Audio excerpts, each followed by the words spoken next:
Eu vou iniciar esse editorial com uma pergunta muito polêmica. Você acredita na honra dos comandantes do exército? Você acredita na honra do exército brasileiro ou dos militares brasileiros? Você tem a mesma sensação de um corpo sério, cívico, de que você tinha alguns anos atrás ou mudou a sua percepção sobre o exército? Eu vou mostrar numa matéria do jornal Metrópolis para vocês que o Exército Brasileiro se adaptou muito bem à nova república governada pelo presidente Luiz Inácio Lula da Silva. Me chamou muita atenção uma matéria que eu veiculei para vocês há poucos dias atrás. Os irmãos Batista deram uma festa e nessa festa encheu de políticos, inclusive políticos de direita estavam lá na festa desses que controlaram um dos maiores escândalos de corrupção do Brasil, lotado de políticos. E aí um político citou para a Folha de São Paulo que a República voltou à normalidade. O Exército resolveu aderir a essa nova normalidade. Dá uma olhada nessa matéria do jornal Metrópolis, então eu sempre cito a fonte aqui para vocês. E aí a matéria diz o seguinte: empresas em nome de laranjas faturam milhões em contratos com o Exército. E aí você vê aqui, né, o pessoal do Exército aí, né, fazendo contratos, tudo na maior normalidade do mundo, não é isso? Mas dá uma olhada nisso aqui. Empresas em nome de laranjas ganharam ao menos 18,2 milhões em contratos assinados com o Exército Brasileiro ao longo do último ano. Pois é, só 18,2 milhões em um ano, tá? Elas possuem controladores e endereços em comum e participam de 157 licitações da corporação, em parte delas competiram entre si. Formalmente, as empresas estão em nome de jovens de 20 e 21 anos que moram no Rio de Janeiro ou em Santa Catarina. Pois é, nós da direita falamos muito em meritocracia, né? Quem dera eu tivesse o mérito de, aos 20 anos de idade, poder ter uma empresa que fatura 18 milhões de reais negociando com o Exército. Tem muita gente prodígio agora na nova república, não tem? Pois é encantador como as coisas andam bem aqui. O Metrópolis apurou, contudo, que elas são controladas por um empresário e um contador, alvos de diversas investigações da Polícia Federal, por fraude em licitações e outros órgãos públicos. Os contratos assinados com o Exército são para fornecer barracas, capacetes, cantis, coldres e outros equipamentos militares. Um ex-sócio confessou à justiça e foi condenado por admitir o uso de laranjas junto ao contador dessas empresas. O contador responsável por abrir essas empresas é Luiz Romildo Melo. Em junho, ele foi alvo da Operação Mobília de Ouro do Ministério Público do Distrito Federal e Territórios, que investigou o superfaturamento milionário e o uso de empresas ligadas a ele para fraudar licitações na Secretaria de Educação do Governo do Distrito Federal. Procurado pelo Metrópolis, ele não quis se manifestar. A República voltou ao normal. A revista Veja tem de novo o poder de estar fazendo ali as suas publicações. Você lembra? Você deve lembrar aquela capa da Veja, onde tinha um cano de esgoto e o dinheiro saindo pelo ralo. Voltou a República à normalidade. Só do Exército, nós estamos falando de 18 milhões aqui em licitações com laranjas. Deu para entender? Deu para entender o que é a República que eles tanto queriam de volta? Eu acho que deu, né? Vem cá, tem mais matéria para vocês. Agora, a matéria da Globo. Se é da Globo, não tem mentira. Vamos lá. Justiça manda afastar a deputada estadual Lucinha por suspeita de ligação com a milícia do Rio de Janeiro. Pois é, a deputada estadual Lucinha, ela teve busca e apreensão que aconteceu no endereço dela. O Tribunal de Justiça do Rio de Janeiro que determinou o afastamento do cargo. E aí o tempo é indeterminado, tá? Então, não se sabe por quanto tempo ela vai ficar afastada. Ela é do PSD, Lúcia Helena Amaral Pinto, conhecida como Lucinha. Ela também é alvo de buscas nessa segunda-feira da Operação Batismo da Polícia Federal e do Ministério Público do Rio de Janeiro. A investigação aponta que a deputada é considerado o braço político da milícia de Luiz Antônio da Silva Braga, o Zinho, uma das mais poderosas e violentas do Rio de Janeiro, e com forte atuação na região populosa de Campo Grande e Santa Cruz, na Zona Oeste e na capital. De acordo com a Força Tarefa, Lucinha é a chamada de madrinha pela milícia de Zinho, que está foragido e é acusado de vários crimes. Sabe de que eu lembro? Do Boulos. Por que do Boulos? Porque o Boulos falou que o crime, a milícia, o tráfico, não está nas favelas, não está na periferia. Está dentro de Brasília, está dentro das Alesps, está dentro da Assembleia Legislativa, está dentro da Câmara dos Deputados, do Senado Federal, dos ministérios, né? Ou, quiçá, aí, de cargos maiores, né? Muito maiores, né? Cargos supremos ou cargos, uma força única presidencial, né? Pode ser, não sei. Afinal, foi o Boulos que disse, né? Vamos lá, pessoal. Um conflito aqui, uma treta que está acontecendo entre o Valdemar da Costa Neto e o Bolsonaro. E aí, o jogo tá começando a se desenhar para sair um desentendimento aqui, tá? Metrópolis a matéria. Paulo Capelli, Valdemar apaga post e gera desconfiança no entorno de Bolsonaro. Pois pode ter certeza que o entorno de Bolsonaro já está desconfiado há muito tempo do Costa Neto. O presidente do PL, Valdemar da Costa Neto, postou e apagou um texto no Instagram sobre o endosso de Bolsonaro à candidatura de Ricardo Salles à Prefeitura de São Paulo. A mensagem dizia: não é que Bolsonaro quer o Salles. Salles é que não dá paz para ele, não sai do escritório dele. Eu prefiro o atual prefeito, Ricardo Nunes. Minutos após a postagem, o dirigente retirou a publicação do ar. O fato é que a mensagem, que figurou por alguns minutos no Instagram de Valdemar, não condiz com o pensamento de Bolsonaro em evento na última terça-feira, disse o ex-presidente. Vamos lá. Na verdade, hoje, a atuação dos políticos está muito pautada pelas redes sociais. E aí, não é porque Bolsonaro concorda ou porque Bolsonaro discorda que o Costa Neto correu lá para apagar isso, tá? A verdade dos fatos é que quando o Costa Neto postou essa publicação, choveu de críticas ao Costa Neto. Todo mundo começou a mandar mensagem: você tá maluco? Que isso, apoiar esse cara aí não tá com nada. E aí, opa, vou tirar isso aqui que não pegou bem. Vamos ser sinceros, a gente tá cheio de gente, sabe? Sabonete que tá querendo ali, sabe? Eu vou ali, mas pelo meu interesse pessoal. O cara é centrão, quase esquerda, mas eu vou ter uma prefeitura. Daqui a pouquinho o Costa Neto vai estar apoiando o Boulos.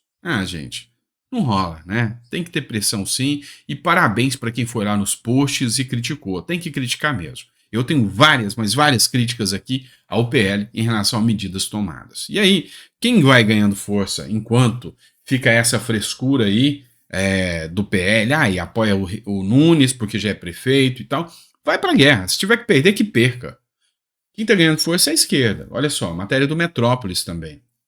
A Tabata Amaral, a queridinha ali dos economistas de sapatênis, né, do meio termo ali, tá, se brincar, o MBL até apoia ela, né? Sai na frente e empresários dão 1,3 milhão para pré-campanha.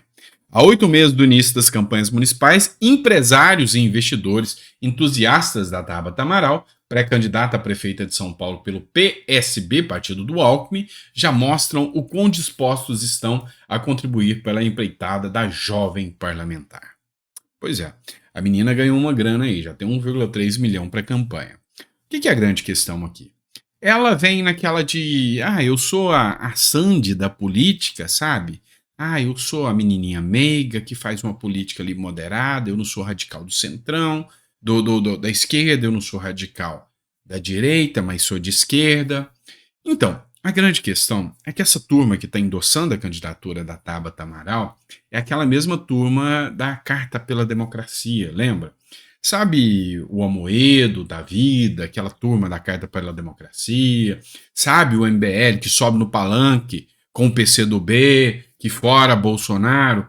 É para esse lado aqui que essa turma acaba indo. É lógico, o Kim Kataguiri é pré-candidato, a chance a gente sabe que é muito pequena, e acho o Kim Kataguiri um bom candidato, não estou aqui criticando ele, tá? Eu acho ele um bom deputado, não vou mentir para vocês. Eu acho que como deputado ele é um bom deputado. Cometeu erros, todo mundo comete. Bolsonaro cometeu erros, Kim Kataguiri também cometeu erros.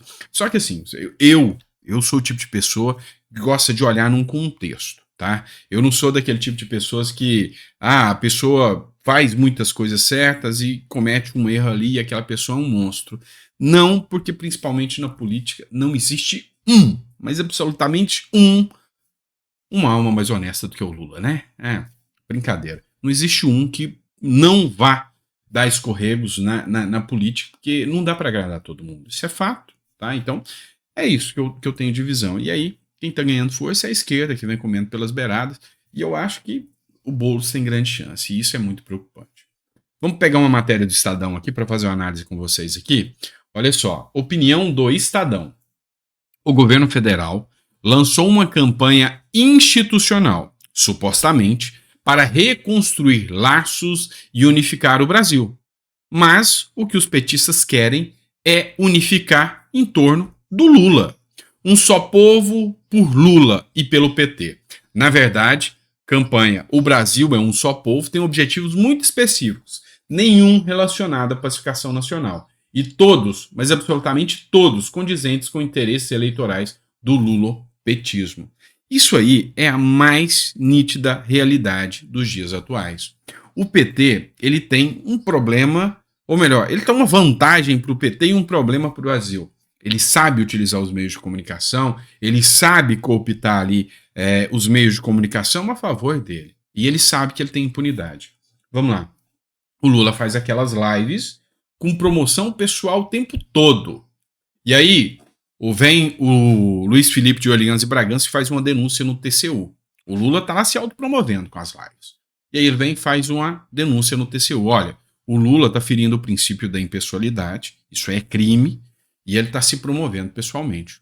O TCU chega e fala assim, o Lula está fazendo isso? Meu Deus, eu vou analisar. Vai lá e analisa. O Lula deu alguns escorregos aqui mesmo.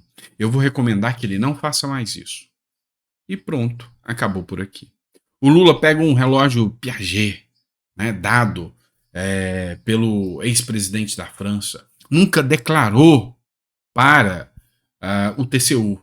Mas o TCU fala, não, mas isso aí era outros tempos, mudou tudo, agora não é mais a mesma coisa.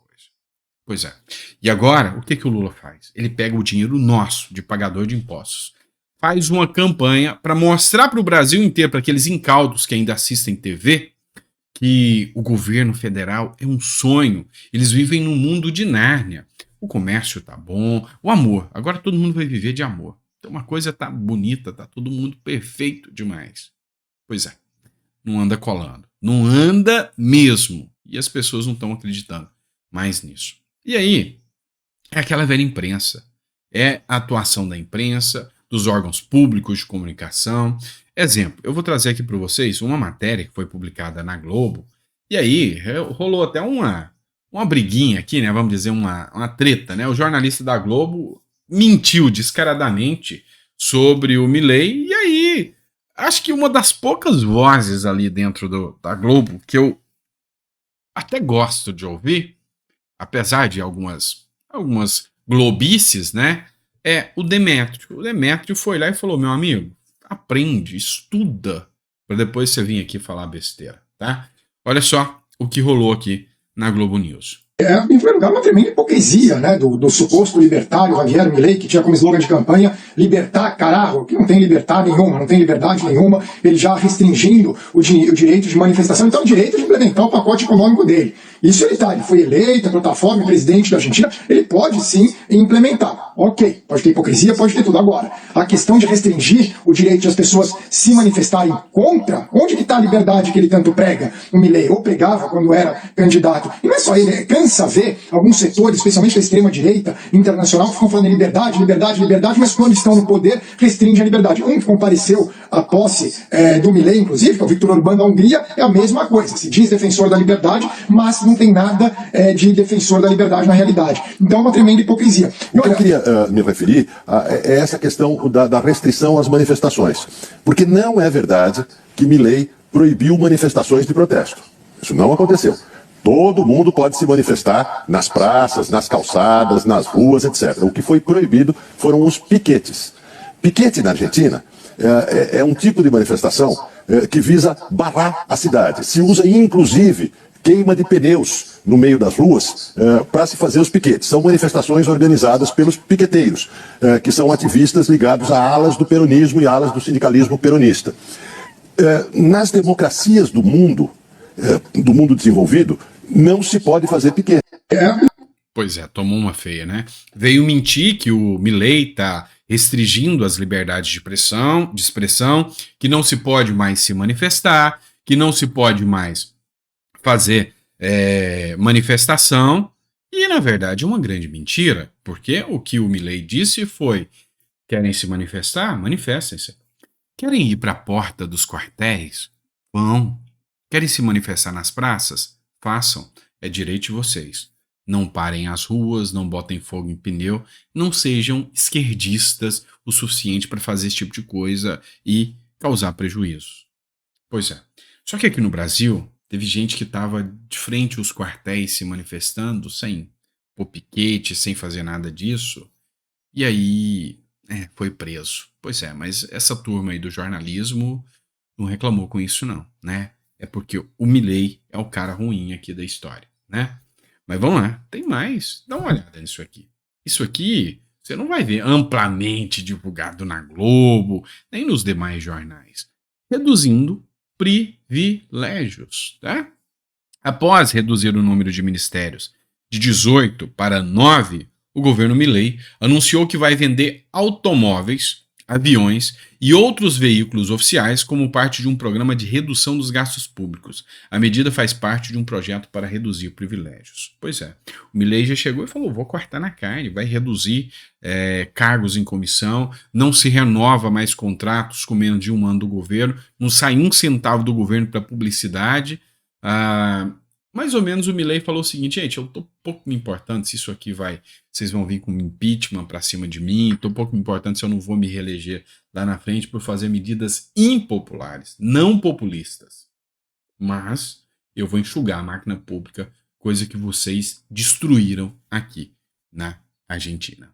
E por fim, pero mucho no menos importante, vamos lá falar do Poder 360, em que foi rejeitada a nova Constituição do Chile proposta pela direita. Com 55,6% dos votos, contra 44,3% a favor, a população desaprovou o texto do plebiscito que foi realizado neste domingo. Pois é, tá lá o Gabriel Boric votando. E o que aconteceu? Um plebiscito. Nós temos plebiscito e referendo. O que é o plebiscito?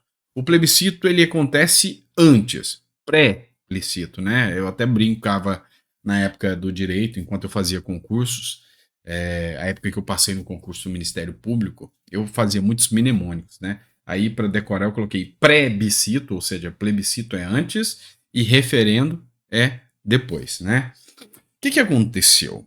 A Constituição do Chile, esse é o Gabriel Boric aqui, o presidente do Chile, de esquerda. O Chile, ele construiu ali a sua Constituição em 1981, se eu não me engano, durante a era Pinochet.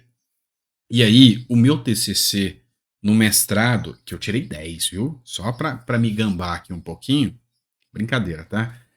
Eu fui bem no TCC e o meu foco foi esse, né? A emergência das economias do Chile, do Uruguai e do Panamá, ou seja, as economias liberais, e eu fiz uma comparação com as economias liberais do Chile, do Panamá e do Uruguai, essas 3 economias durante a sua gestão liberal, e eu mostrei como elas foram e comparei durante a gestão populista de esquerda o quanto que o país desenvolve durante a economia de direita. É o que aconteceu aqui no Brasil com o Guedes no Ministério da Economia. E aí, o Pinochet, ele é polêmico. Por quê? Porque ele teve que tomar medidas autoritárias. Então, uma das grandes críticas do Pinochet, o Pinochet mexeu na Previdência, fez com que alguns idosos tirassem a própria vida. Tá, teve medidas duras mesmo do Pinochet, isso aí é indiscutível. Mas, durante a gestão Pinochet, o Chile, na economia, começou a sentir ali sua época de ouro, sua era de ouro. E começou a ter mais recursos públicos dentro do país e deu uma controlada no país. Se você olhar o Chile hoje, eu mesmo estudei muito sobre o Chile, a economia do Chile hoje, eu vou te dizer que em muitos aspectos, viver no Chile, para a pessoa, para o cidadão, viver no Chile economicamente, você tem muito mais condições, muito mais acessibilidade do que você está aqui no Brasil. No Brasil as coisas são muito mais caras, são mais despadronizadas aqui no Brasil. E aí, essa Constituição de 1981 é muito criticada pela esquerda. Só que, lá no Chile, o que acontece?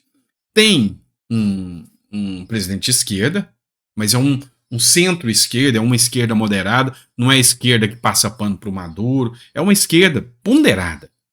E lá, o Congresso, grande parte, é de direita. Então, eles propuseram essa nova Constituição, enrijecendo ainda mais, porque desde quando ela foi criada, em 1981, pela direita do Pinochet, ela veio sofrendo modificações, com emendas, emendas e emendas.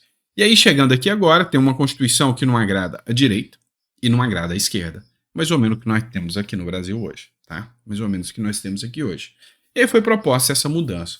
Foi feito o plebiscito, colocou para votação, e aí, a esquerda foi lá e rejeitou, falou, não, aqui tá de direita demais. Porque ela tratava de temas sensíveis para a esquerda, como proibição do aborto, proibição do casamento homoafetivo. Então ela tratou de questões conservadoras também. E por causa disso, acabou perdendo e não conseguiu aprovar o plebiscito. E aí o Boric mesmo e os próprios presidentes do Congresso lá, das assembleias lá, não sei como é que chama, né, o Congresso lá do Chile, falaram que não, agora que perdeu, não se fala mais em mudança da Constituição, vai ser essa, no mínimo, por mais 30, 40 anos aí, tá certo? É isso, pessoal, espero que vocês tenham gostado do nosso editorial, foi um editorial bem informativo para vocês, né? E aí a gente volta com mais conteúdo às 4 horas da tarde, combinado? Tamo junto? Grande abraço, fiquem com Deus e até o próximo editorial.